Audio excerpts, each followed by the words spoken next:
Baik, saya akan melanjutkan penjelasan terkait dengan teori belajar Tolman.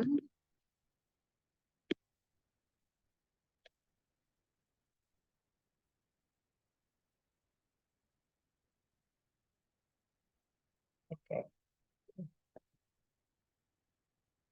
Nah, eh, ada satu konsep yaitu vicarious trial and error. Ini adalah eksperimennya Tolman, ya.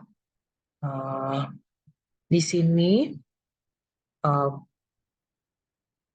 sebenarnya satu bagian di mana terlihat Tolman ini pro terhadap teori Gestalt gitu ya, yang lebih menekankan pada proses kognitif.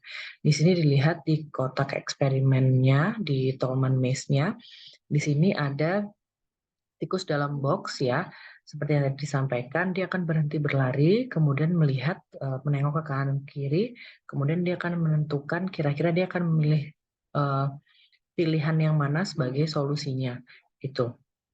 Nah, jadi tikus ini tidak menggunakan respon untuk mendapatkan solusi. Jadi nggak nunggu stimulus dulu, terus kemudian ada respon sebagai solusinya. Tapi dia melakukan proses pendekatan kognitif, bukan behavioral. Nah, asumsinya di sini ketika dia menemui jalan buntu, kemudian dia melihat sekeliling, dia berhenti dulu, kemudian dia melihat sekeliling, noleh kanan kiri. Nah, di sini adalah proses kognitifnya si tikus. Nah, proses belajar ini ya, apabila ada kesalahan, maka ada proses berpikir untuk eh, kira-kira perbaikan ke depannya seperti apa. Jadi harapannya dia tidak mengulang kesalahan. Disinilah yang disebut proses atau konsep vicarious trial and error. Nah, ada belajar versus performa. Performa ini dapat dianggap sebagai belajar, proses penerjemahan belajar ke perilaku atau nanti ya pada akhirnya tindakan gitu ya. Nah, menurut Tolman kita tahu banyak hal tentang lingkungan, tapi informasinya ini akan kita gunakan atau akan kita lakukan ketika kita membutuhkannya.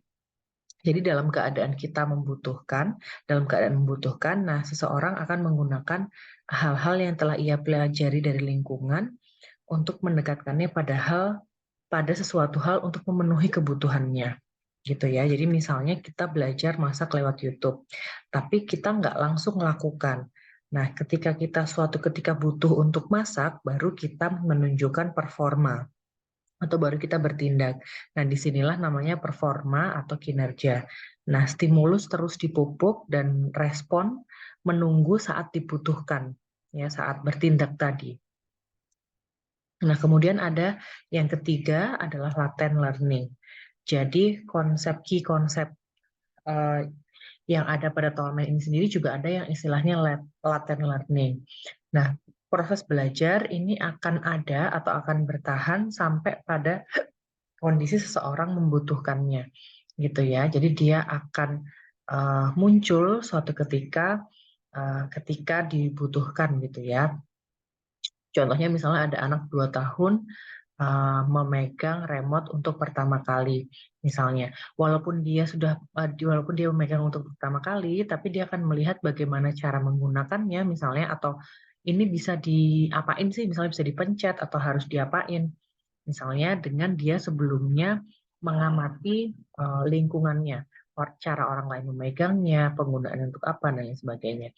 Nah, latent learning ini adalah belajar yang tidak diterjemahkan ke dalam performa secara langsung, atau hasil belajar akan tetap disimpan dalam jangka waktu yang lama sebelum dimunculkan dalam bentuk perilaku. Nah, ini adalah konsep dari Tolman yang berhubungan dengan latent learning. Jadi sangat penting konsep ini. Jadi laten tuh maksudnya kita belajar yang sebenarnya kita simpan dalam proses kognitif kita dan akan kita gunakan ketika kita butuhkan suatu saat, yang akan kita tunjukkan dalam bentuk perilaku gitu ya istilahnya. Nah, ada latent extinction atau pelenyapan, pada akhirnya latent learning ini bisa hilang, yaitu melibatkan performa yang tidak diperkuat dari respon yang telah diperkuat sebelumnya. Gitu. Jadi dia bisa hilang kalau misalnya tidak kita perkuat atau tidak kita gunakan gitu ya. Nah, sehingga belajar terjadi dari proses observasi, mengamati lingkungan, dan bebas dari penguatan. Jadi tidak harus dikuatkan untuk dia muncul, tapi ketika dibutuhkan baru dia akan muncul dalam bentuk perilaku. Nah, ada 6 jenis belajar. Yang pertama ada kateksis, ya. Di kateksis ini adalah tendensi belajar dengan mengasosiasikan objek tertentu dengan drive state tertentu. Drive state itu kayak dorongan dari dalam diri kita. Jadi misalnya ada asosiasi antara misalnya kalau di kehidupan kita sehari-hari kita belum makan, kita belum kenyang kalau belum makan nasi gitu, belum makan kalau belum makan nasi, sehingga karena udah makan roti, mie atau ya hal-hal yang lain yang sebenarnya mengenyangkan gitu ya, tapi kalau belum masuk nasi ke badan kita dianggapnya belum kenyang, maka akan makan lagi gitu, gitu asosiasinya. Kemudian keyakinan ekuivalensi. Nah, ketika subtujuan memiliki efek yang sama dengan tujuan besarnya, maka subtujuan ini dapat dikatakan sebagai keyakinan ekuivalensi. Contohnya misalnya seseorang memiliki kebutuhan untuk diterima, gitu. Nah, kemudian dia masuk ke dalam satu lingkungan yang seseorang itu diterima jika dia berprestasi, sehingga berprestasi dianggap equal atau setara dengan kebutuhan dicintai, gitu. Kemudian ada ekspektasi medan. Nah, di sini adalah organisme belajar tentang apa, menuntun pada apa gitu ya. Jadi ini sama sebenarnya dengan konsep sign learning theory di awal.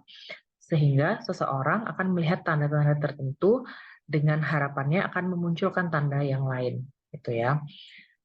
Jadi ekspektasi ini adalah hipotesis yang dipegang individu. Contohnya misalnya jam 12 siang biasanya langitnya cerah, tapi kemudian hari ini langitnya mendung, maka ini adalah tanda atau sign hipotesisnya yang muncul di ekspektasi kita adalah akan hujan gitu ya misalnya.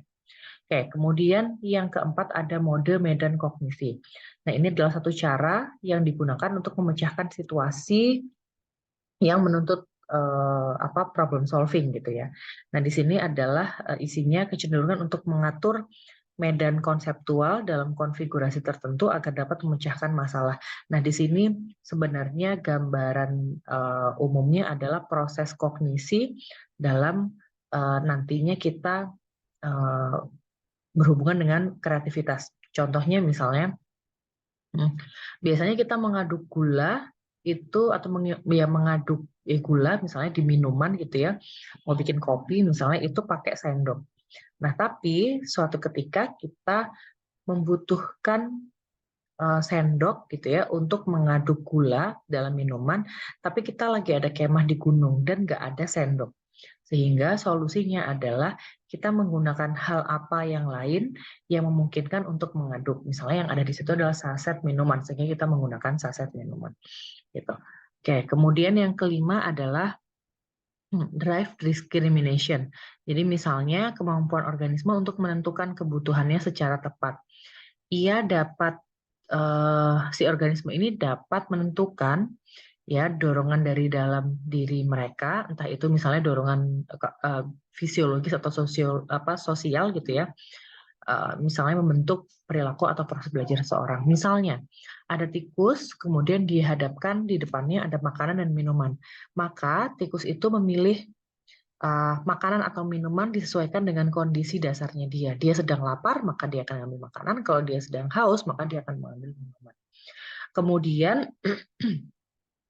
ada pola motor. Nah, di sini pola motor berarti ada pergerakan gitu ya. Nah, ada asosiasi ide yang sebenarnya tidak langsung berhubungan dengan ide-ide itu secara langsung gitu ya, yang pada akhirnya nanti diasosiasikan dengan perilaku tertentu. Contohnya misalnya ada tikus di dalam maze gitu ya yang tadi misalnya.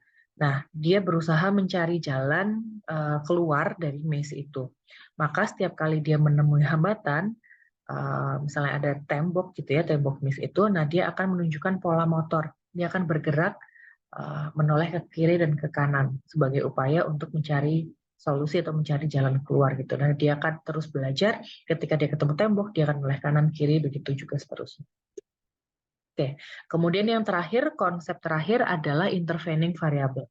Nah, teman-teman mungkin juga belajar di statistik gitu ya, intervening variable atau variabel apa ya, yang nantinya akan mempengaruhi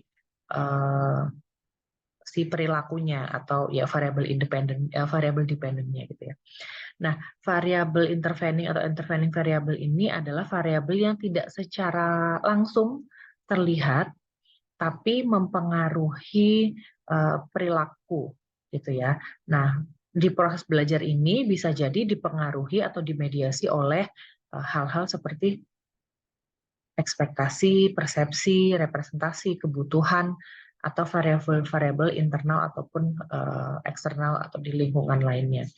Nah, intervening variable ini adalah variabel perantara antara variabel bebas ke perilakunya, gitu. Nah, maka apa namanya kondisinya jadi variabel bebas, ada intervening variable, ada perilaku.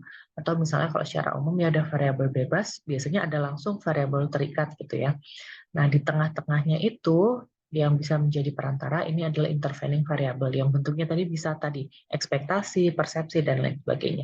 Contohnya misalnya ingin disanjung ya, yaitu kemudian ada intervening variabelnya yang kemudian membuat seseorang melayani orang lain. Jadi dia memiliki keinginan untuk disanjung sehingga dia melakukan perilaku melayani orang lain gitu ya, karena di persepsinya dia atau dia punya ekspektasi misalnya untuk disanjung gitu ya, atau dia punya persepsi bahwa ketika aku melayani orang lain aku akan disanjung atau akan diapresiasi atau akan diapresiasi untuk hal-hal yang sifatnya positif gitu ya. Oke, baik. Nah, kesimpulannya, secara umum organisme memiliki macam-macam hipotesis tadi ya yang dapat digunakan untuk pada akhirnya menyelesaikan masalah. Nah, hipotesis ini muncul berdasarkan atau ada berdasarkan pengalaman kita. Gitu. Nah, hipotesis akan bertahan. Yang bertahan adalah atau yang dikonfirmasi berdasarkan dengan realita yang pada akhirnya nanti dapat mendatangkan tujuan. Gitu. Nah, kemudian ada yang tadi cognitive map. Cognitive map terbentuk sehingga hipotesis bisa digunakan dalam berbagai situasi.